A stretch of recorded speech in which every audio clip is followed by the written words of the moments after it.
Es importante informar que desde el año 2012 que hicimos la primera medición, esta evasión ascendía a cerca del 28% y representaba en términos de pesos anualmente una evasión de cerca de 16 billones de pesos. En la última medición efectuada durante el año 2016, la evasión en este momento se encuentra en el 12,3% y en términos de pesos representa 7 billones de pesos anuales. Cuando uno lo observa, ve que se ha presentado una reducción importante en la evasión. Cuando uno mira los dos grandes segmentos, los de los dependientes y los independientes, nos encontramos con que la evasión de los dependientes, es decir, de los trabajadores contratados con contrato laboral, esta evasión que en el año 2012 ascendía al 13,3%, se sitúa en el año 2016 en el 5,1%, en términos de billones de pesos, anualmente representa en la actualidad un poco más de 2 billones de pesos. Donde hay una alta preocupación es en el segmento de los independientes. En el caso de los independientes, en el año 2012, la evasión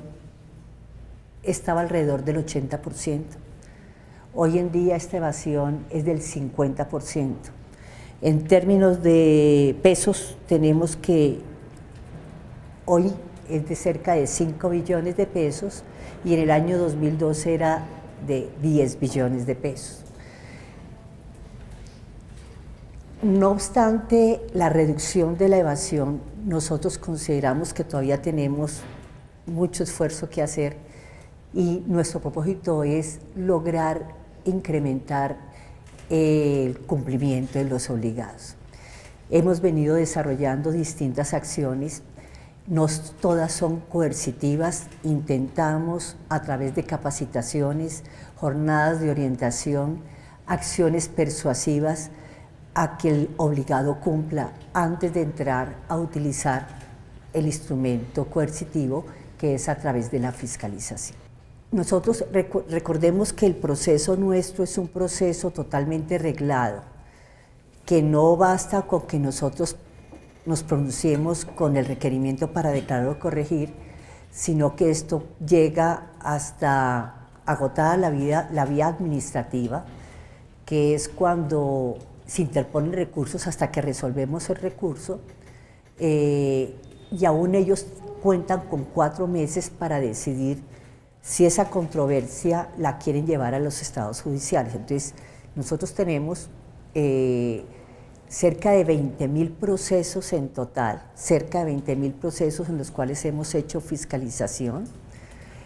No todos están culminados, muchos están en etapas de intermedias, unos finalizados y otros en procesos judiciales donde se están dirimiendo las controversias con la UGPP.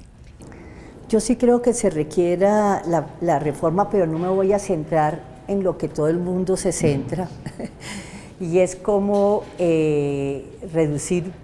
el subsidio que hay en la prima media, que es lógico que una reforma pensional tendrá que revisar ese tema, sino me voy a centrar en la necesidad que hay de revisar la situación de los independientes. Yo explico una parte importante de la evasión de los independientes en la carga que estos tienen y que la forma como se ha establecido no diferencia entre la seguridad que tiene el trabajador dependiente de un ingreso fijo mensual con unas prestaciones donde colabora el empleador para ayudarle a cumplir con la obligación de cotizar. En cambio, al independiente toda la carga le está quedando a él. Cuando uno dice que en los independientes el 70% se ganan un salario mínimo o menos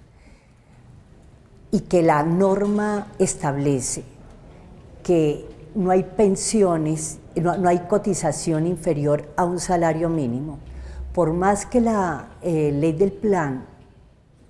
del 2015 estableció para los independientes que, además de deducir las expensas, el neto, el valor neto que les daban,